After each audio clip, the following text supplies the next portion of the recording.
Hi, this is Gautam. Welcome to the 12th episode of Atlas Agenda. For today's episode, we're going to look at Afghanistan.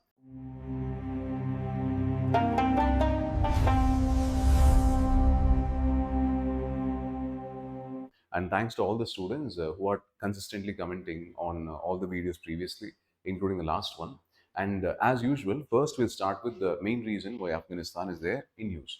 So, if you've been reading the articles, you'd have understood that uh, Pakistan and Afghanistan have declared themselves to be in an open war, primarily associated with a boundary dispute around this region, which, if you follow the history directly from your General Studies Paper 1, is because of the Durand line. So even this could be a very simple prelims question. Like Durand line is present between which two countries? It is between Afghanistan and Pakistan. So the northwestern, territory in Pakistan, especially the border with Afghanistan, has seen a lot of clashes and a lot of lives being lost too. So before we progress, further into the specific discussion, first we just need to take some time to look at Afghanistan and neighbors because there are great chances of questions in your prelims examination. There was a previous year question in the year 2021-22 where they had asked about the boundaries or the neighboring countries of Afghanistan. So to start with, Afghanistan is sharing border with India. We have a small boundary right here. Then we have the lengthy boundary with Pakistan, which is the reason for the dispute. And thirdly, we have the boundary with Iran. Keep this in mind as the video is getting recorded. It's already the third day of war between Israel and Iran. Technically, I should be saying that the United States of America is strongly involved. So you have to note that it's a potential area for questions. And Afghanistan has a lengthy boundary with Iran.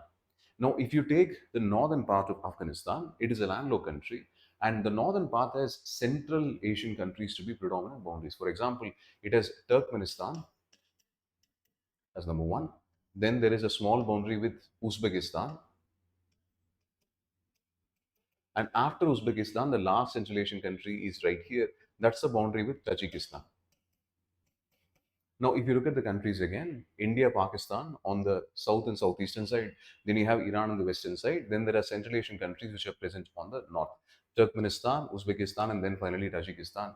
There is a natural tendency to think that's how Afghanistan is. But let me show you that if you look at Afghan territory, there is a convoluted area, a panhandle which extends towards the eastern side, and that has a boundary towards China. So this is your famous Wakhan corridor. It's an important area which always concerns China geopolitically, because if there is instability in parts of Afghanistan, there is a natural tendency to spill over into parts of China. Because the area of China which borders this region is close to your Xinjiang province. Xinjiang, and this is Tibet. And if you take the northwestern region of your Xinjiang province, you have a considerable population of minority Muslim population. So you have to remember that when it comes to boundaries with Afghanistan, China is an important country and the corridor is Wakhan corridor. Again, a prelims question like Wakhan corridor is found, or its Wakhan corridor is connecting, Afghanistan to China. Fine. Now let's go to the areas which are directly in news. I told you before they can ask you match the following questions, where they show you region and news and then which corresponding country it is present. Like the areas which are constantly in news are present on the eastern part of Afghanistan, the major provinces. The first province is Panjshir. So, and the second province is Nangarhar. So this is province Nangarhar. Just write the name here, Nangarhar. And in the province of Nangarhar, you have the city of Jalalabad, and the second province being Paktian and Paktika. So provinces which are present in eastern part of Afghanistan are conflict-prone regions, and there are chances of mass the following questions which comes from these three. Now let's proceed further to understand the physiography of Afghanistan, where we understand about major river systems, including a river system which is necessary for your Indus River basin. Now, to understand about physiography, first we have to start from a major mountain range called as Hindu Kush. As all of you know, the Hindu Kush mountains are part of Himalayas. So, starting from your northwestern part of India, you know that the Himalayan mountains take a syntaxial bend. If you recall your general studies geography, you would remember there is a syntaxial bend towards the northeastern part. northeastern region also. So that is close to Namcha Barwa. That's so the syntax will be number one. If you go to the northwestern part of India, around the mountain peak Nanga Parbats, you have your syntax element. So this is your Hindu Kush Mountains. So Hindu Kush Mountains, starting from India, extends into northern part of Pakistan and then enters into Afghanistan. Why is this important? It determines the drainage pattern in Afghanistan. So you have the mountain range starting from here and then going along this axis. So which means the central region is elevated. So you have two regions, one in the north and then one in the south. The northern part of Afghanistan is closer to Central Asia. You can see the countries here: Turkmenistan, Uzbekistan, and then Tajikistan, which we just discussed right now. This region is a plain, and south of the mountain regions, you also have plateau. So the southern part of Afghanistan is drier. You can see that it is ending into the border, with it's extending into the border with Iran, and then the northern part is a plain portion. So if you look at rainfall, rainfall is higher on the eastern side where the mountain system is present. It has greater exposure to monsoon climate, and as you slowly move towards the west, the landscape becomes more drier. Now, keeping this as reference, mountains are going to start from here. So if you look at the drainage in Afghanistan, it is mostly large number of rivers on the western side. As they move towards the drier regions, they get lost in the desert. So the first one is Harirud. Pardon me. Yeah, the first river is Harirud. The second river is Helmand, and the third river is actually present close to your northeastern part of Afghanistan. The river which you are talking about starts close to your Pamir Mountains, and from your Pamir Mountains, it extends towards your Central Asia, close to your Aral Sea. That river is Amudarya.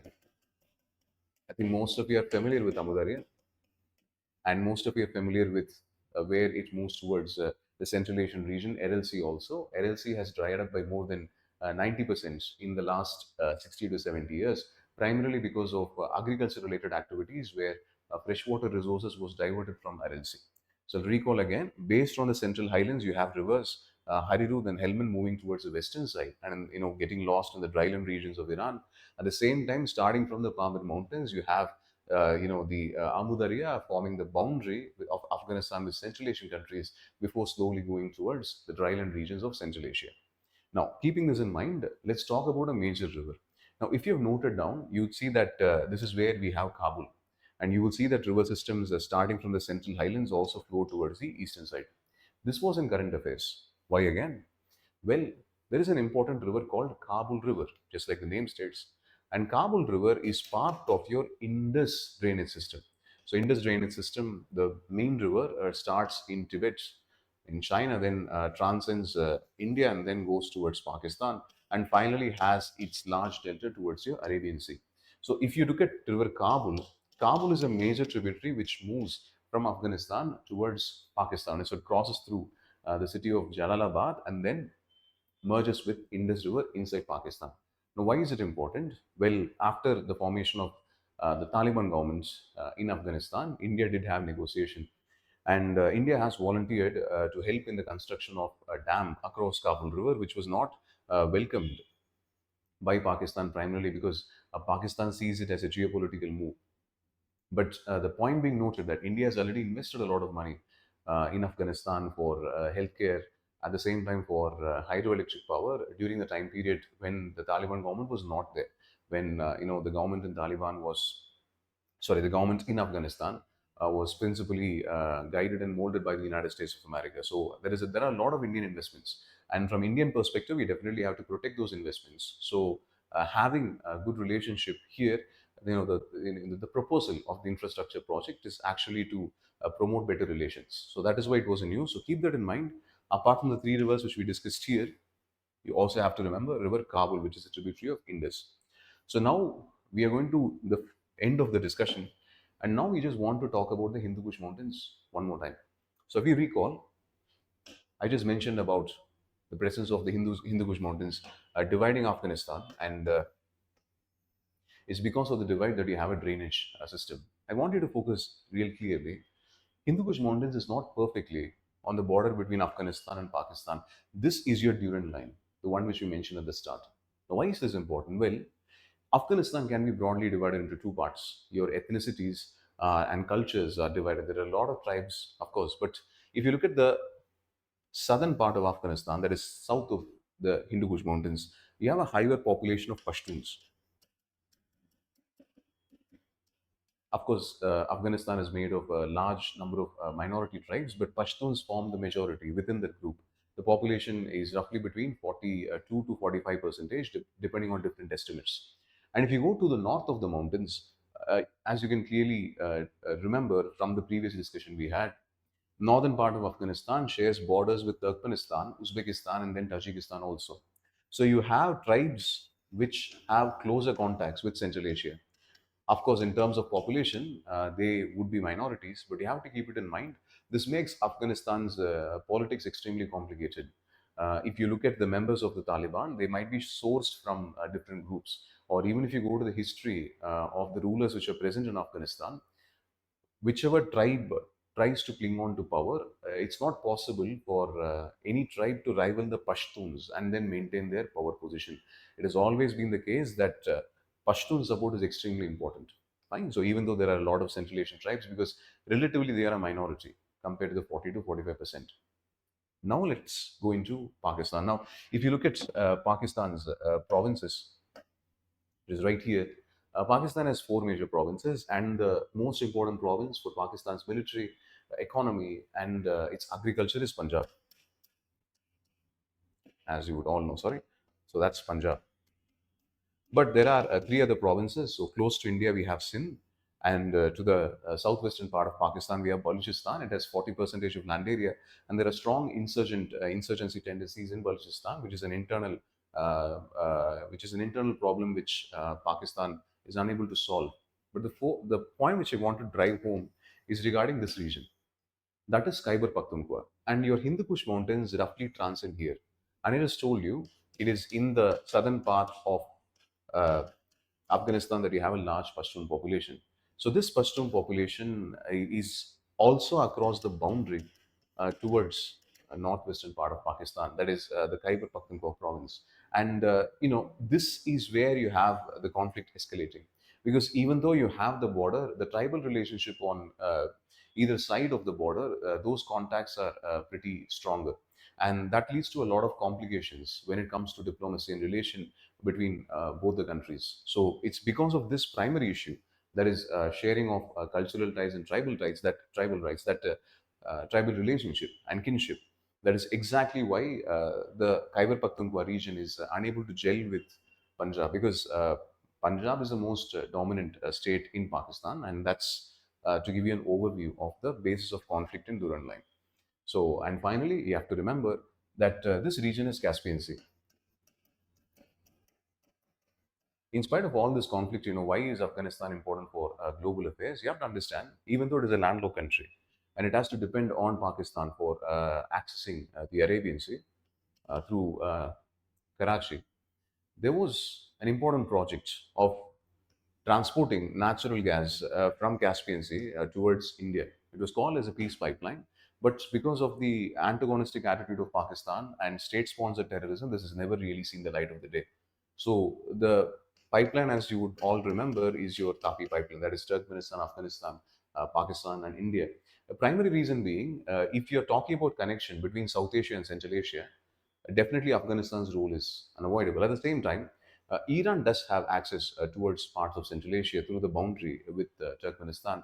But you should remember that Afghanistan has a corridor towards China. So even if you take from Chinese perspective, in terms of connections between China and Iran, there is a possibility as things move between Afghanistan again. So you have to remember the discussion that, in spite of the fact that it's a landlocked country, it is at the a transit point of several routes, and only because of political instability and issues associated with terrorism, this territory has not really been a major player when it comes to economic geography in terms of economic production. In fact, the GDP has shrunk in the country after Taliban has taken over. Fine, so that kind of presses the review. So just to give you the summary, we did discuss about why the problem was there in news, the Durand line, the importance of Hindu Kush Mountains in creating your different drainage systems, Amudarya, Hemland, Herat, and Kabul, Kabul being an important tributary of Indus River. And in spite of the fact that it is a landlocked country, it is extremely important because of the connections it forges. So, with that, let me take you to the final question for today. So, consider the following countries: Georgia, Jordan, Syria, and Iraq. So, how many of the above countries border Iran? So, that's your question. As I've always told you, what you focus on determines what you miss. So, we have already done a video on Iran. That was episode number 6. So, if you like this series, I recommend that you go back to the episode and then definitely rewatch it. Thanks for spending your time. Hopefully, this discussion was useful. And I will meet you with the next episode of Artist Agenda on next Wednesday at 6:30 p.m.